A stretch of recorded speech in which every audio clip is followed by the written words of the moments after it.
Welcome back. It's my first video of 2023, so Happy New Year, everyone. Can't really believe I'm still here making videos 2 years on, but my list of ideas is growing and growing, so you're stuck with me for the foreseeable. Anyway, jumping straight back into it. If you were to ask me what I think is the most complex part of the reverse glass process, you might be surprised to know that I don't think it's anything to do with the technical ability or any of the skills like gilding, acid etching, reverse painting, and stuff like that. For me, it's about the design and the layout. I'm not saying that I find it particularly hard. What I'm saying is a good design and a mediocre design will set a piece apart massively. You know, if there's things that aren't right about it, they'll stand out. And, you know, in this day and age, it's never been easier and more accessible to sort of learn these sort of things. And even if you weren't particularly keen on the idea of learning them, things like Kittle, which is an online platform with a lot of really nice sort of templates where you can input your own text and change the colors and stuff like that. That's an amazing solution. Now, I'll put a link to Kittle in the description. You can check that out. But for now, I'm just going to do this as a sort of tips and tricks digital tutorial of things I've learned along the way. But before we get into that, if you're a fan of reverse glass, gold leaf, sign painting, digital processes and much more, then you're in the right place because that's all this channel's about. And I'll try to release a video every couple of weeks. Also, if you'd like to support the channel, there's a link to my Patreon in the description. I reward my patrons with different files every month and sort of early access to videos, credits in the videos and stuff like that. There's also a link to Buy Me a Coffee if you ever fancy buy me a coffee or a beer. Facebook group, my Etsy shop, and now even got a merch store. Well, really, I sort of wanted to get myself some clothes that weren't just brewery t-shirts from Wisconsin.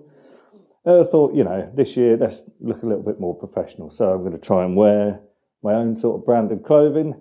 Probably stop drinking on the job, at least for January anyway, because New Year's resolutions and that. But we'll see how that goes. But anyway, that out of the way, let's crack on with it. Right, so first thing I'm going to start off with is font spacing. So if you use a font, either whether you purchase one, it's a free one, or something that comes with a computer that you've got, you can't always trust that they've had the sort of intelligent design that comes with some of them, where they kind of calculate the spacing between each letter combination. So let me just show you what I mean by that. I'm going to start off by using a font that I think it comes with every computer, and that is Times New Roman. And what I do, I'm going to put caps lock on, and I'm going to type the word water. And what you can see from that, if I just scale that up, the easy way, if I scale that up and you look at it, the gaps between the WA and the T seem much bigger than between the T, the E and the R. And I think that's because, you know, the way this font is constructed is that each letter is within a bounding box. So if I pull a guide in and look at that here, if there is a bounding box around them, the gap between the W and the A is very small and similar to the A and the T. But in reality, because of this sort of big gap here, you know, that gives the illusion that they're really far apart. So we need to kind of correct that or compensate for that. Now, if you're in Illustrator, you'll be able to select your platform, or sorry, your interface to the typography interface, and then all of the tools to edit that will be along your top bar. I'm in Photoshop, so I'm going to get my type tools up a different way. What I'm going to do is double click on the layer that I've got, go to this little panel at the top, and that brings up my little panel for editing my type. Now, for each letter I select, I can then go to this little drop down here, and what that does is change the distance between the letter that's selected and the one in front of it. And you can do this in plus and minus values. I'm obviously looking at doing this in minus values to bring them closer together. So actually, before I do that, I'm just going to duplicate this so that we can have a kind of before and after reference. So there's our before. Let's just select the W, and then using this drop down, I'm going to go in big increments. So let's just go minus 100. You can see already that looks loads better. And now it's kind of just between the A and the T probably. So we'll go again, see if that looks right with 100. Or minus 100, sorry. and it's looking a lot better. It's not perfect. I think potentially we could bring the W close to the A, and then potentially maybe even pull the E and the R a bit further apart. So this really is a kind of, a case by case or letter by letter basis. And you don't have to worry that, this seam's blocked out at -100 because you can manually type this stuff in. So I'm just going to go -150, press return. That looks a bit more like it. So let's now select the T. Now using our plus values, let's see what these look like. Maybe a little bit further apart. I think that's getting there. I'd maybe push a little bit more between the E and the R. So let's just see what that looks like with the value of +50. And then I'm going to do the T at +50 as well.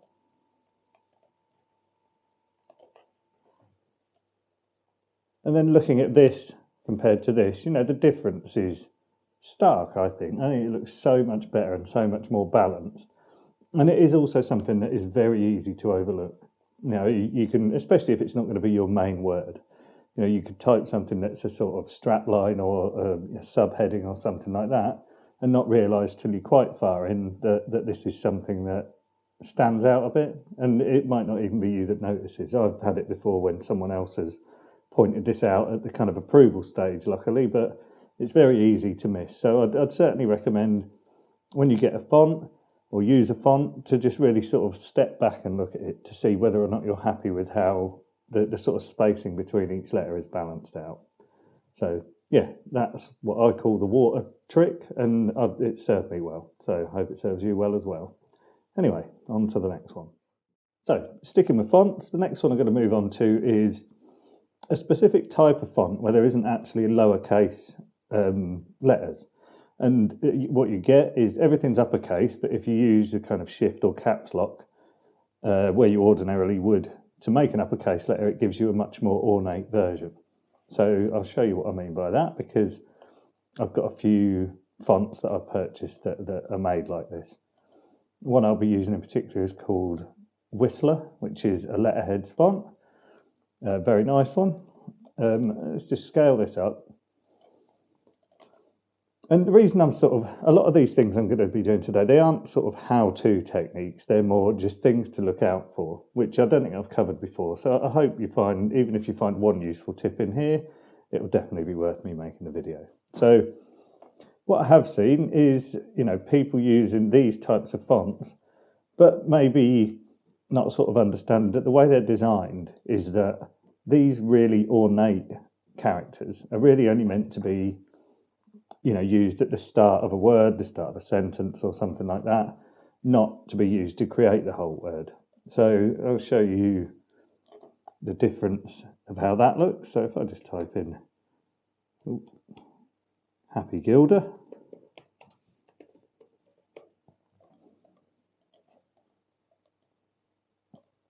and that is using all of the capitals. And I completely understand, someone who's new to this or has just bought a font with a lot of really sort of ornamental characters like this. Well, they might think that is the best way to go with this. But to me, it doesn't look right. Nothing complements each other. It's not like the letters work together. Each one sort of takes away from the next and the one before it and stuff like that. And it's a bit of a mess, they intersect here and it's difficult to kind of really read. If you were to sort of glance past that, you probably wouldn't be able to sort of initially see what it says. Now, if, the way they're really designed is, let's just turn caps lock off, that the smaller uppercase letters complement the bigger ones. I've just realised that I've still got my font spacing set to 50, which is from before, so it's another thing to keep an eye on. That wasn't intentional to put that in the video, but yeah, if you've been playing around with font spacing, it's definitely worth checking that when you start using a new font. So yeah, this is sort of the intended purpose of this font, not kind of going with all of the ornate capitals. So again, it's not hard and fast. rule, because there are ways that this can work. You know, if you were going to be doing like a monogram, just like initials, maybe 2 letters, maybe 3, with a decent space and a dot in between, you know, it can work. But I think in general, in writing a word in all of these ornate uppercase letters doesn't work. I don't think it looks as nice. So that's just my opinion. But I think if you look through the older pieces as well, and how when you buy a font, you'll usually have some sort of sample pieces that some designers have done, and they're a good sort of indication of how the font is made to be used. So definitely worth looking at them. And yeah, I hope that's a handy little tip for you as well. So my final thing that I want to say on fonts is it's sort of leading on from the last one, which is around the kind of ornate nature of some of the more flamboyant fonts that you can buy on things like Letterheads, Heritage Typeco, Ephemera fonts and places like that. So I'll use an example. I think this is probably my favourite font, and it's called Desire. It's another Letterheads font. And I mean, in its sort of standard form, this is what it looks like without doing any editing or sort of adding any glyphs. And you can see it's really, really classy font, you know, quite timeless. But I absolutely love it. I think it looks good in uppercase and lowercase.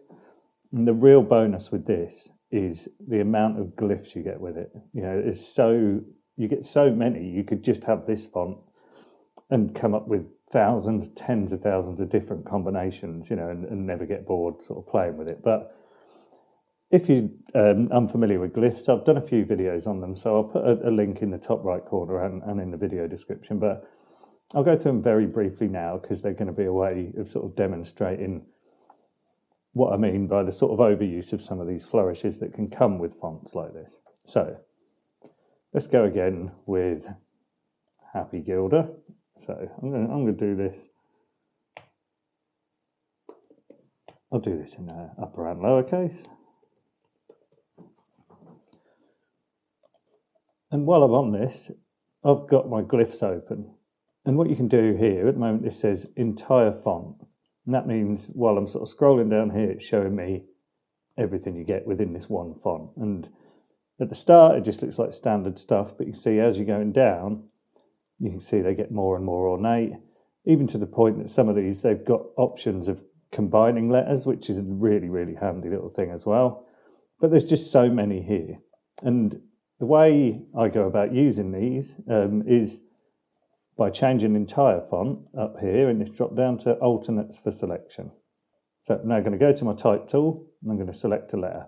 And what that brings up is every variant of that letter. So an uppercase H, that's how many I've got to play with.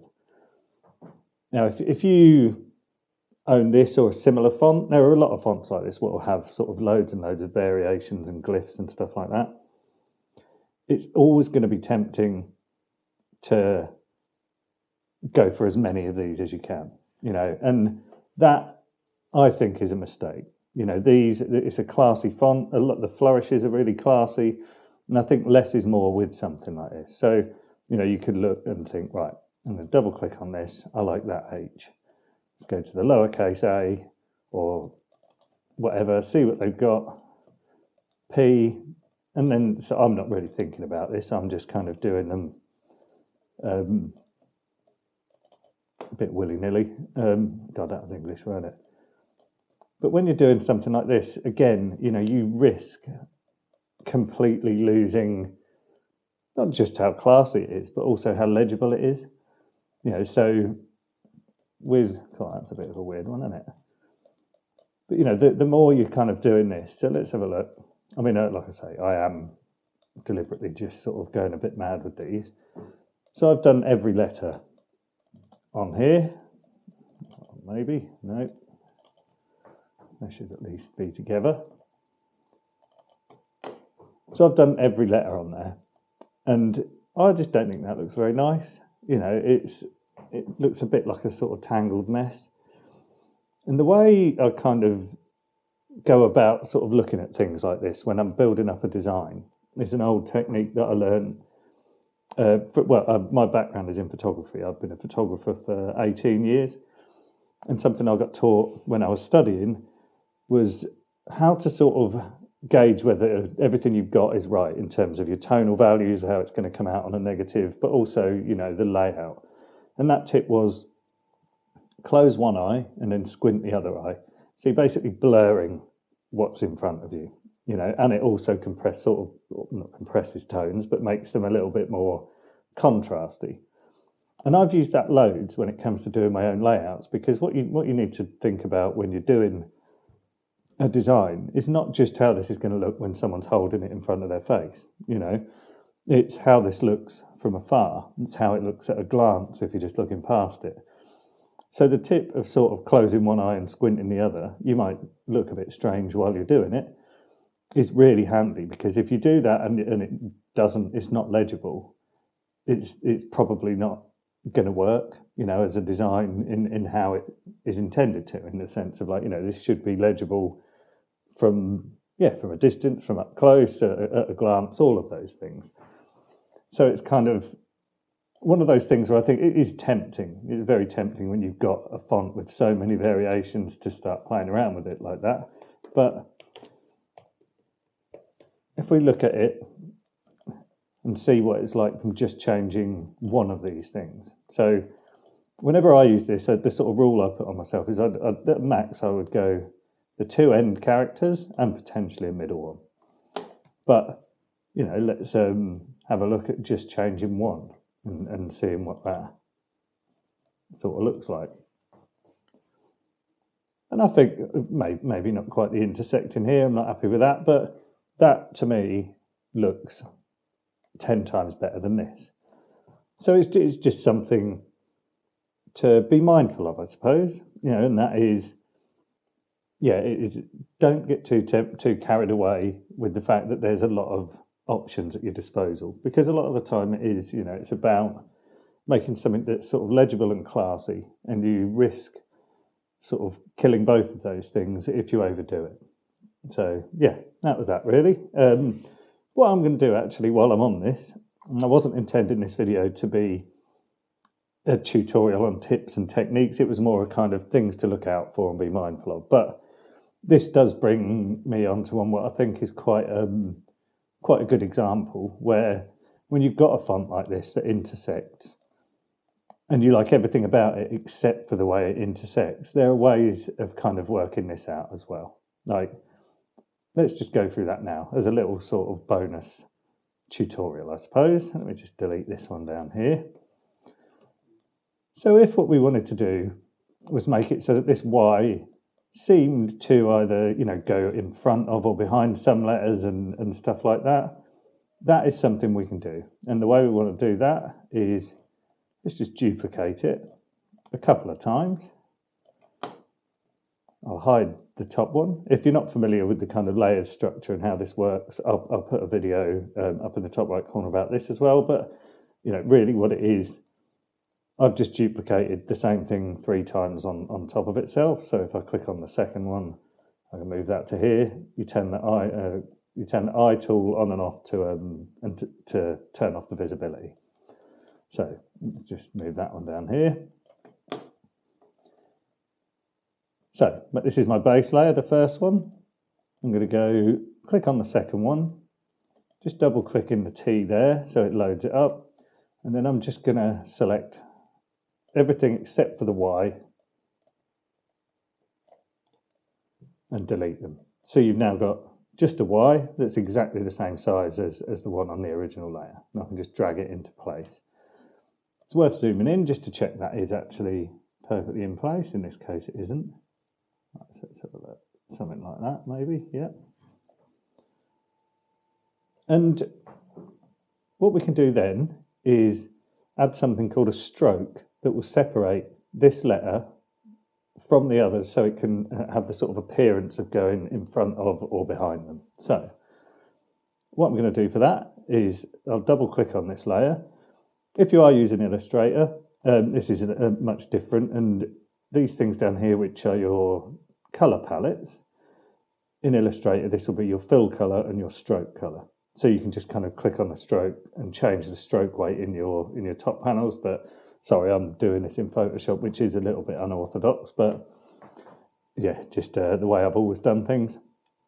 So in Photoshop, clicking on the Y, I'm going to go to Layer, Layer Style, Stroke. And at the moment, you can't see that anything's happened. And that's because what a stroke is basically a line that runs around the outside of this layer. So it's running around, well, in this case, the inside of this Y, but because it's black, we can't see it. So just to show you what that means, just change this to grey. It's a little bit big at the moment, so let's just change that to something like 4 pixels. So it's also showed me I'm not perfectly aligned, but that's fine, I can sort that. So what I'm looking at now, my letter Y has got a grey stroke around the inside of it. But what I want is a white stroke around the outside of it. And that's because the background is white and it will help with this sort of illusion of separation. So I'm going to go to white, outside. And now if you look here, that looks as though that is going in front of this P, of these 2 P's, and then the same around here is going in front of the G and the I. And I actually think this is looking good. One thing I think that would look a lot nicer is for it to be going behind the I, and that's because I like the way this looks like it's sort of hooking onto this G. So the way I'll do that is exactly the same way as I've done it with the Y, and that is go to the second layer that I duplicated. Let me just fit this on screen. I'm going to delete everything except for the I.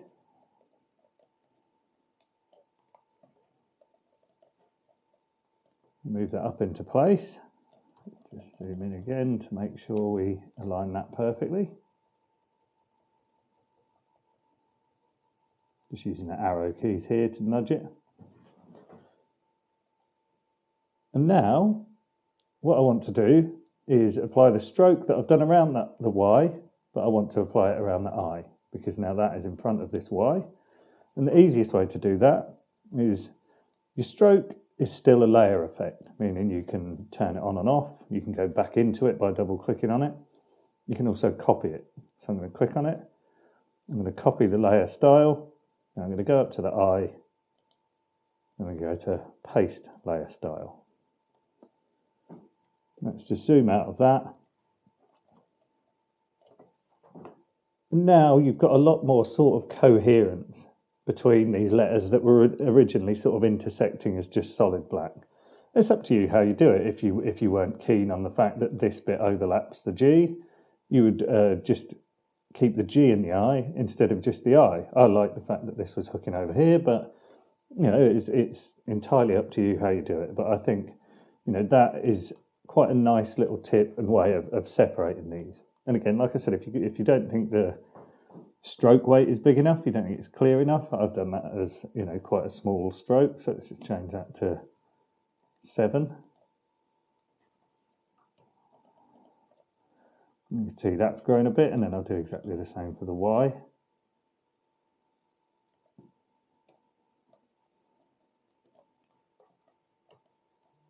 Maybe a little bit clearer, maybe that was just a little bit too small at 4 pixels, but yeah, that little bit of a break from what I had planned, but thought that might just be a handy little thing for if you are going to be working with fonts that have got a lot of sort of ornate flourishes. That is a really kind of nice way of separating them, I suppose. Yeah. Anyway, that'll do for that one. Okay, here's a really little quick framing tip. And you can take this or leave it. It's something that it doesn't matter if you do things one way or the other. I do things this way because, again, it's something I learned as a photographer of how to frame an image. So I've always carried that forward into my glasswork. Not 100% of the time, and I don't alter pieces like, say, some of the old school designs like the Rawson and Evans ones. If they've got a fixed frame, I'm not going to alter that because of this. But anyway, what I'm talking about is, what we're looking at here is a border that is equally weighted on all 4 sides. And that looks fine, and it's probably the standard thing that most people are going to do. What I was always taught when it comes to picture framing, and especially things like if you were cutting mount board around a picture or stuff like that, that you should have a heavier border weight at the bottom than you should at the top. And it's apparently more pleasing to the eye. just maybe subconsciously, but it's something that's always done in the sort of framing industry, or always was when I was sort of learning that sort of stuff. So let's just have a look at that. Oh, wrong one. If I click on this sort of bottom bar and then just move this up a tiny bit, that is how I tend to frame things. You know, it's not a fixed percentage or anything like that, but it is just so that you've got a bit of a fatter border at the bottom than you have everywhere else. It also does leave you a nice little area where you can, you know, put something like a signature or a signature line or a dedication or whatever, without it then looking really unbalanced if you're doing it within a sort of equally sized border. You know, so again, this is one you might look at this and think, I don't like the look of it. Absolutely fine. You know, this is just something I've carried over from my sort of time as a photographer that I sort of tend to do more often than not. So yeah, might be some help, might not, but there it is.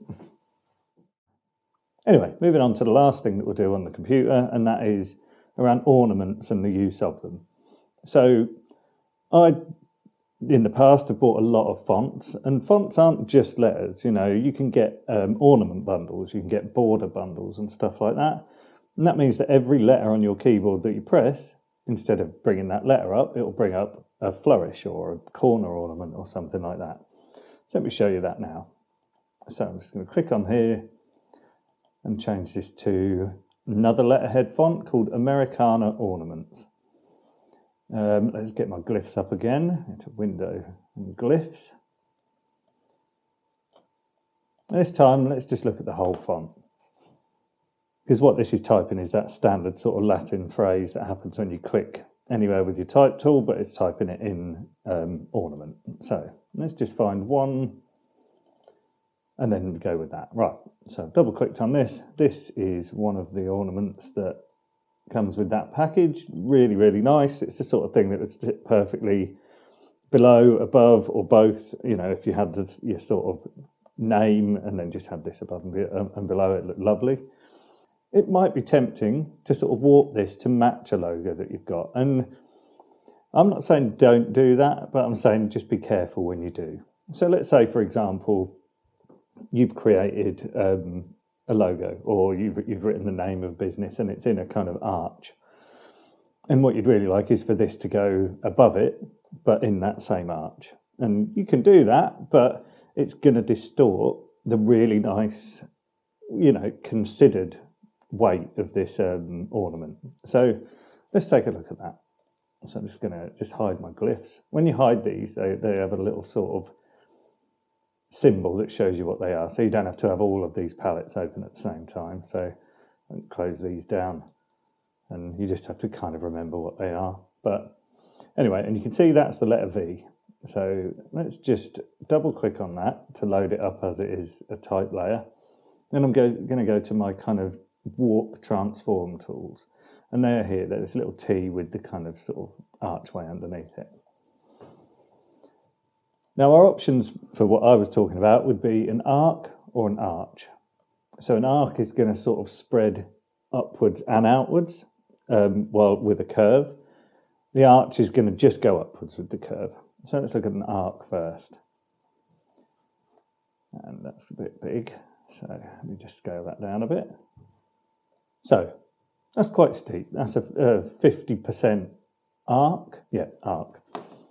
And what I'm looking at here is the good and the bad. The good, it's really done a good job of maintaining the sort of balance of these end areas, meaning, you know, these points that are on the top and bottom are still kind of opposite each other. What it's not done a good job on is this middle section where it's stretched out a really perfectly balanced bit of ornament and made it look not so nice. So if I was going to go with arc, I would be pulling this down to kind of minimize that, and probably going at a maximum of something like 20% or something like that. Just because personally, I think the more you go, the more you're going to ruin it. You're probably going to get a better result on the arch for this particular one because the weight of the majority of this ornament is in the center. And yeah, that looks so much less distorted. But again, let's now pull that all the way up to 50. And now what you've lost is that really nice part of the end of this ornament where these are initially opposite each other. and now they're not. I do think arch looks better than arc, but I still think that going this far with it is a bit too much, So there's no rule around this. Every single ornament's going to be different. So I would say just keep it in mind, when you are doing this sort of stuff, that if you wanted this to sort of be a part of an arch design, it might not be the right one because you might not be able to push it that far. If it might be worth considering putting it under an arch design, having your text going over it. But I mean, that's a different thing altogether. But really, I'm kind of just want to kind of look at all of these really well made and well considered ornaments and make sure that you're not losing sight of how well they're made and the kind of lovely sort of curves and how the sort of anatomy of them that will get destroyed a little bit, I suppose, if you're going to push them too far. So that's with the sort of the arch and the arc. But I mean, there are other things that you can do that might work or might not as well. So let's just find another font, going in my glyphs, and find something a little bit different, like, I don't know, something like this.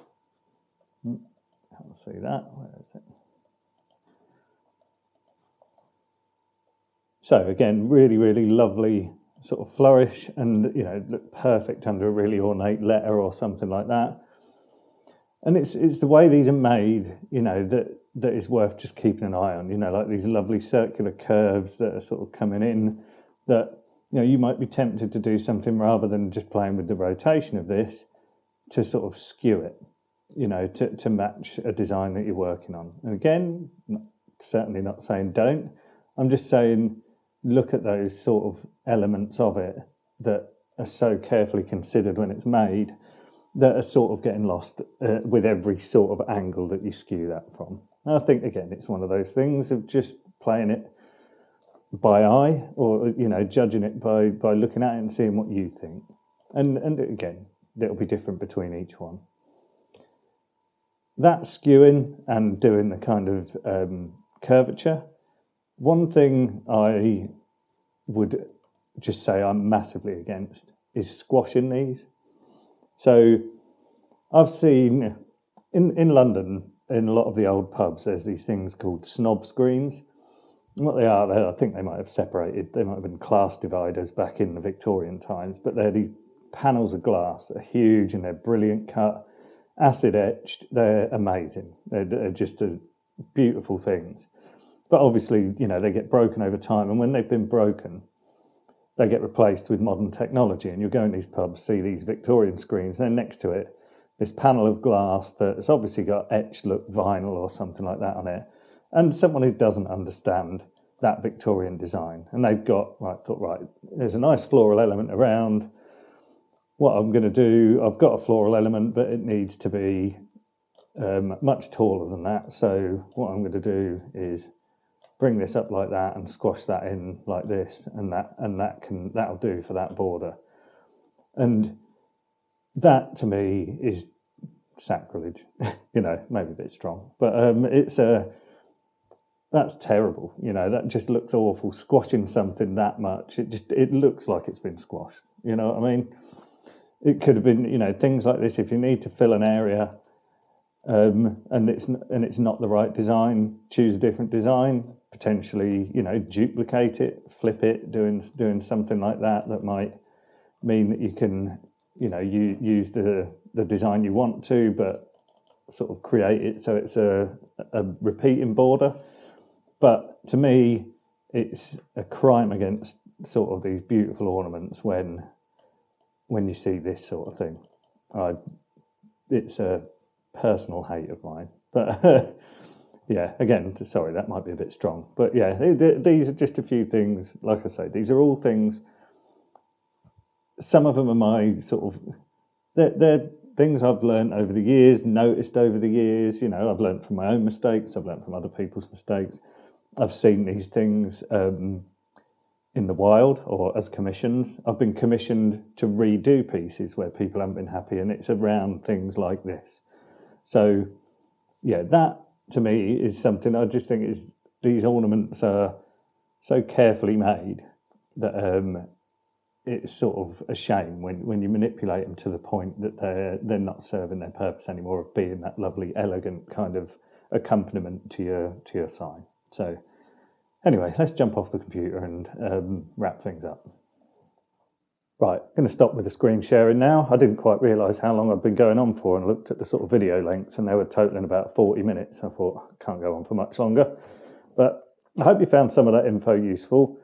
One other thing I'd just like to finish on is, a lot of the stuff I've been talking about is around, the careful selection of your fonts, how you use them, the careful selection of ornament and how you use them. And it's always going to be tempting when you're first starting out and maybe buying your first font and thinking you're looking for the one with the most glyphs, the most flourishes and things like that. But if you look at some of the old pieces, like particularly the Rawson and Evans pieces, they've got really basic fonts. They're like real slab serif or sort of block, almost varsity type fonts. And they're amazing. They look beautiful with all of the ornament around them. So it's kind of just being aware that, you don't have to go sort of all out with flourishes and things like that.